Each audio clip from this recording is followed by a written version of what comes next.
All right, what's going on, everybody? Real quick intro here. So we're doing top 5 Yankee teams of the 2000s. I just want to let you know now that this is very heavily regular season based. I didn't want to kind of be biased just by teams that won the World Series. Spoiler alert, the 2 teams of this century that won the World Series are in here, but it's not like an automatic, number 1, if that makes sense. But yeah, enjoy the video. Drop a like if you enjoy. Leave a comment down below on what you disagree with me on, and yeah. Number 5, the 2012 Yankees.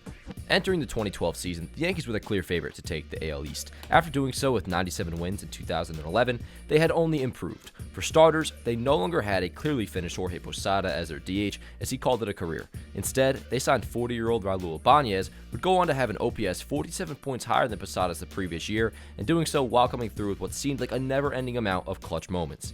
As for the rest of the offense, they retained just about everyone else, including their legendary infield that featured Mark Teixeira, Robinson Cano, Alex Rodriguez, and Derek Jeter, and then an outfield that featured another 40-homer season from Curtis Granderson, an excellent year from Nick Swisher, and then a July trade for none other than Ichiro Suzuki, who, after being on the decline for a couple years, had a great run with the Yankees, hitting .322 with a .794 OPS. And despite a not bad, but not A-Rod-like season of offensive production, the Yankees' offense thrived, leading the American League in home runs and OPS. And a huge part of that, and this is ultimately why the 2012 team made it over, say, 2010 or 2011, was that Derek Jeter was Derek Jeter again. He batted .316 in 2012 with a .362 on base, 15 homers, 216 hits, and a 3.3 WAR, all his highs since 2009. And one last thing to note offensively, Robinson Cano had a great year. He batted .313 with 33 homers and a .929 OPS. By this point, he was their clear best player. Now, the pitching they had in 2012, I'm going to call it the best staff of the Girardi era for the Yankees. CC was still an absolute horse at this point, and Hiroki Kuroda excelled in his first year in pinstripes, going 16-11 with a .332 ERA over 33 starts.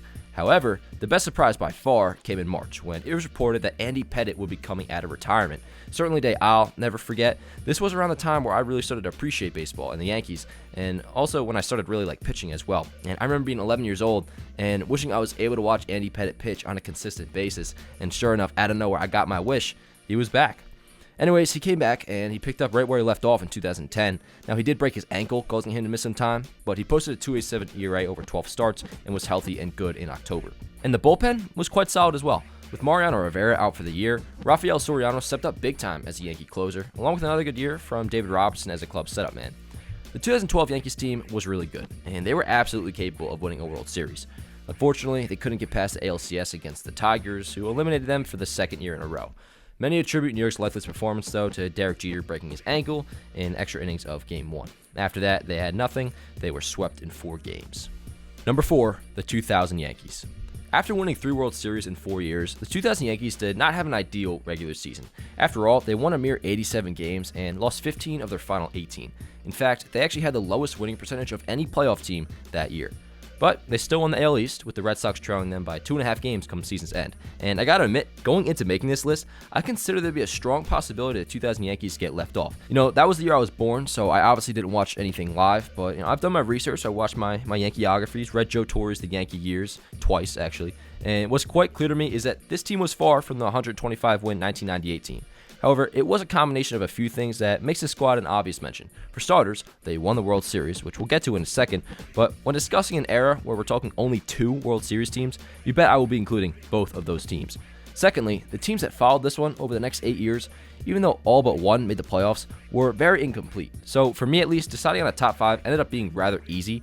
And third, despite not being, much of a powerhouse, they still had all the same guys from the 90s that, despite maybe losing a step or two, just flat out knew how to win. Tito Martinez, Paul O'Neill, David Cone, by the 2000 season, these guys were no longer superstars, but their winning experience combined with the core 4, or Fab 5 if we include Bernie Williams, was more than enough to get them past the Mets in 5 games. Their starting rotation wasn't great. They had 19-game winner Andy Pettitte, along with Roger Clemens, who had a nice bounce-back year after a tough season in '99, but their overall pitching staff didn't go much further besides the now established best closer in baseball, Mariano Rivera. The whole season, as described by Joe Torre, was kind of just the Yankees waiting for October, almost like the regular season was spring training for the postseason, and by the time October came, there they were, the best team in baseball again. Led by World Series MVP Derek Jeter, who hit .317 with 4 homers and a .998 OPS in 16 postseason games, the Yankees had victory over the Mets in 5 games, 4th World Series in 5 years, and forever bragging rights in the metro area. Some things to mention: 2000 was the year that Jorge Posada broke out as an offensive star at the catcher position, hitting .287 with a .944 OPS, 28 homers, and a 140 OPS plus. At age 31, Bernie Williams was smack dab in the middle of his prime. He hit 30 homers and drove in 121 RBI while posting a 140 OPS plus as well. The 2000 Yankees are number 4 on this list. Number 3, the 2003 Yankees. There was a lot of hype surrounding the Yankees going into the 2003 season, and for multiple reasons. Not only were they retaining most of the offense that led the league in OPS the year prior, but they had just signed Japan's Babe Ruth in Hideki Matsui, which, of course, in effect, brought over a whole other country of fans and media to follow this team. And then there was their starting rotation, which before the season even started, they were featured on the cover of Sports Illustrated. Here you see, counterclockwise from the bottom left, Roger Clemens, Mike Mussina, Andy Pettitte, Jose Contreras, and Jeff Weaver, all surrounding George Steinbrenner, who was paying a combined $46.5 million for that rotation, which at the time was a lot of money. Not pictured, however, is David Wells, who did go on to win 15 games in 2003, but he refused to be a part of this picture because he was convinced Sports Illustrated doctored an image of him a few years back to make him look fatter than he really was. So there's that. But back to the rotation as a whole, they were as good as advertised. Clemens, Mussina, Pettitte, and Wells all threw for over 200 innings, which was just the 12th time in franchise history that had ever happened. All 4 won 15 or more games while having single-digit losses, and the staff as a whole also issued the fewest walks per game of any Yankee team since 1906. Pettitte was a 21-game winner, Clemens won 17, as did Mussina, who got Cy Young votes. Their pitching, along with their top-tier offense, helped them coast to 101 wins to take the AL East crown. However, the run at a 5th championship in 8 years fell 2 wins short, as despite their epic, Hollywood-like victory over the Red Sox in ALCS, they ended up losing to a 91-win Marlins team in the World Series, all but cementing the end of one of the most dominant dynasties in sports history. After that, new faces started to pour in. There were different vibes, clashing personalities, if you will, and for a few years it stayed that way, up until a certain year, which we will get to. Anyways, the 2003 Yankees are number 3 on this list. Number 2, the 2019 Yankees. Next man up. That was the theme of the 2019 Yankees, and for good reason too, as by the end of April, they found themselves without Aaron Judge, Giancarlo Stanton, Luis Severino, Gary Sanchez, and many more on top of that. By August, they had set the Major League record for most injured players in a season. Now, if you're a betting man, you'd figure a team ravaged by injuries would see their season spiral into disaster. That was not the case with the 2019 Yankees. In fact, it was the exact opposite. All of a sudden, guys who were past their primes, or not even established in the league yet, were filling in tremendously for these superstar players.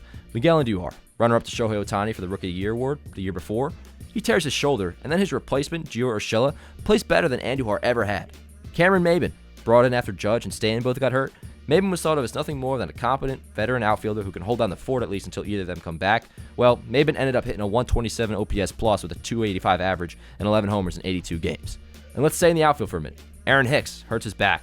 Brett Gardner, coming off the worst year of his career in 2018, has the best year of his career in 2019. He hit 28 homers and slugged over 500. A lot of guys really stepped up. Clint Frazier, Mike Ford, Mike Tauchman, the list goes on. On the pitching side, with Luis Severino out, Domingo Germán, he stepped up as well, winning 18 games and serving as one of the club's better starters for most of the year. The bullpen was also phenomenal, by the way. You had Aroldis Chapman, Zach Britton, Chad Green, Tommy Kahnle, Adam Ottavino all dominating and on a very consistent basis. This team just had that energy to it. There were so many moments throughout the season while I was watching that I remember just being like, yep, we'll be seeing that on the World Series DVD. The biggest move of the offseason ended up being the one people were most outraged over. When the Yankees signed DJ LeMahieu to a 2-year, $24 million deal, it confirmed they were not in on Manny Machado. This upset a lot of people, myself included. But very quickly, honestly within the opening series, we realized that LeMahieu was exactly what this team needed. He made what seemed like an all-or-nothing lineup the year before feel a lot more fleshed out and balanced. But most importantly, he raked with runners in scoring position, hitting .389 with an OPS over 1 dot. For the older fan, and even a younger one like myself, watching DJ hit was just like a breath of fresh air. Overall, he hit .327 with 27 homers, 102 RBIs, a 136 OPS plus, and had a WAR of 5.6, all helping him place 4th in AL MVP voting.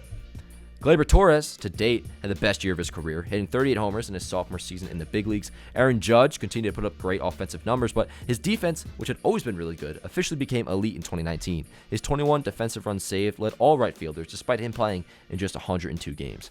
And I also want to mention Gary Sanchez. He had a really nice season, especially for a catcher, hitting 34 homers in 106 games with an 825 OPS. And I'm going to link all the baseball reference pages in the description, but just look at the Yankees' OPSs in 2019. Oh yeah, they also got Edwin Encarnacion, who was great for them in the regular season. Disappeared in the ALCS, but was really productive up until then. But yeah, like the only guys who had a sub 800 OPS were Didi Gregorius coming back from Tommy John, and then their backup catcher, and Aaron Hicks, but he had a torn UCL at some point, so he also gets an excuse.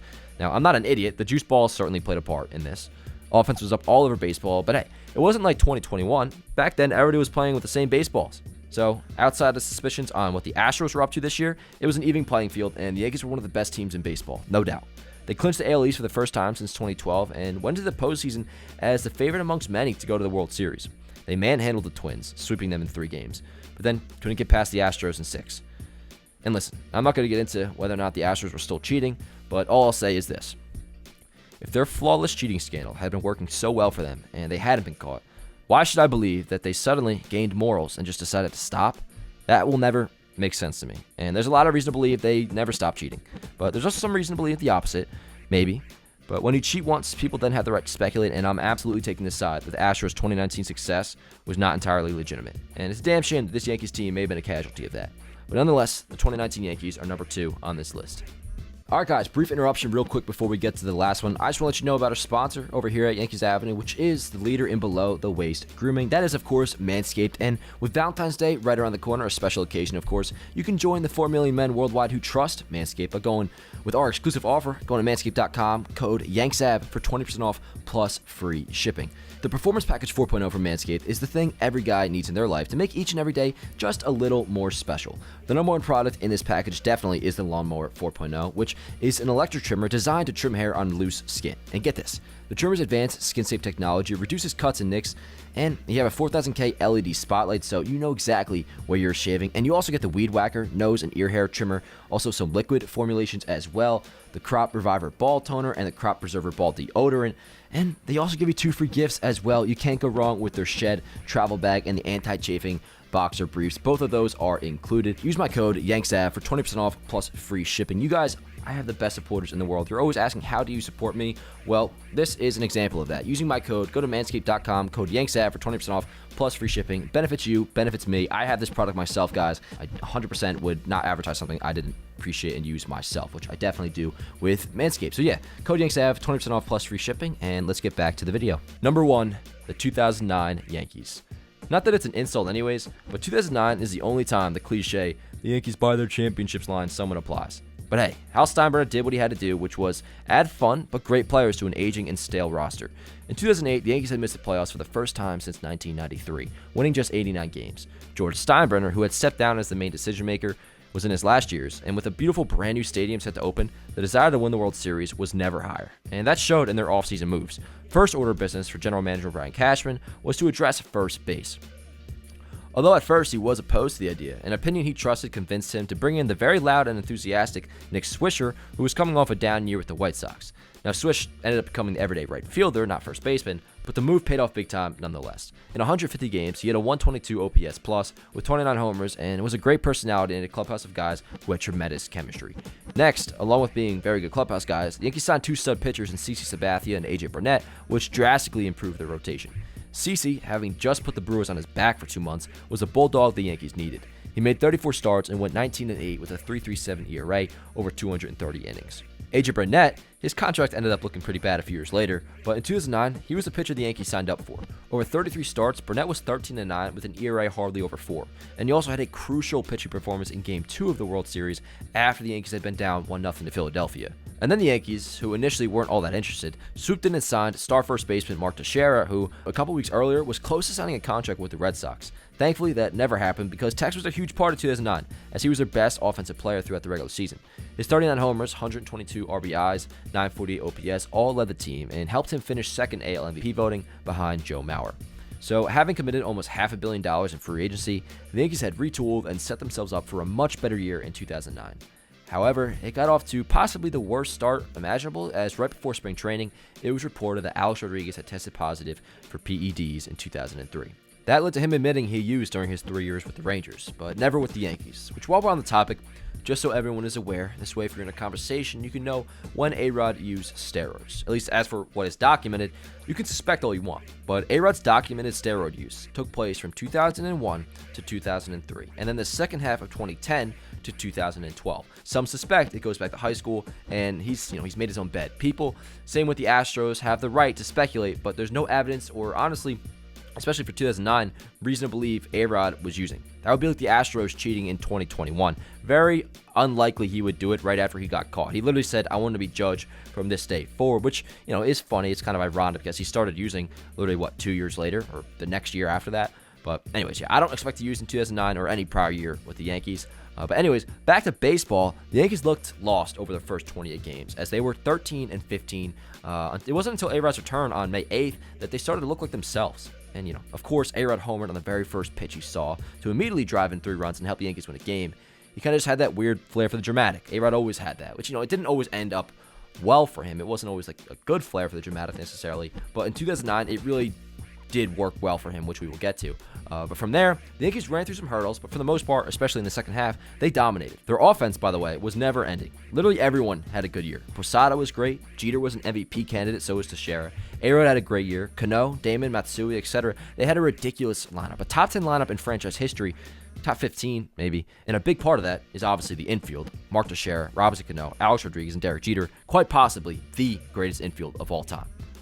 As for their starting rotation, it wasn't necessarily deep, but their 1-2 punch of CC to Adrian Burnett, and then backed by the over-reliable Andy Pettitte, that with their really good bullpen had them the obvious favorite to win the World Series that fall, which, as I'm sure you all know, they did, beating the Phillies in 6 games, led by Series MVP Hideki Matsui, who hit .615 with 3 homers and 8 RBIs, including 6 in the clinching Game 6.